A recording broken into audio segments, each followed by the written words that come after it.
വീട്ടിൽ ഈ ചെടികൾ ഉണ്ടെങ്കിൽ ഉടൻ മാറ്റിയില്ലെങ്കിൽ കടം കയറും. ചെടികൾ വളർത്താൻ ഇഷ്ടമില്ലാത്തവരായി ആരുമുണ്ടാകില്ല.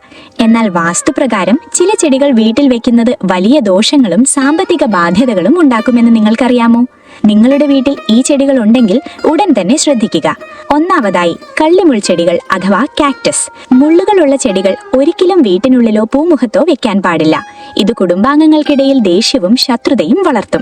രണ്ടാമത്തേത്, ബോൺസായി മരങ്ങൾ. വളർച്ച മുരടിപ്പിച്ച മരങ്ങൾ വീട്ടിൽ വെക്കുന്നത് നിങ്ങളുടെയും നിങ്ങളുടെ കരിയറിലെ വളർച്ചയെ തടസ്സപ്പെടുത്തും. മൂന്നാമത്തേത്, ഉണങ്ങിപ്പോയ ചെടികൾ. വാടിയതോ ഉണങ്ങിയതോ ആയ ചെടികൾ വീട്ടിൽ നിർത്തുന്നത് കടുത്ത ദാരിദ്ര്യവും കടക്കെണിയും ക്ഷണിച്ചു വരുത്തും. പകരം തുളസി, മണി പ്ലാന്റ്, ഭാഗ്യമുള്ള എന്നിവ വീട്ടിൽ വെക്കുന്നത് വലിയ ഐശ്വര്യം കൊണ്ടുവരും. നിങ്ങളുടെ വീട്ടിന്റെ ഐശ്വര്യത്തിനായി ഈ തെറ്റുകൾ ഇന്ന് തന്നെ തിരുത്തുക.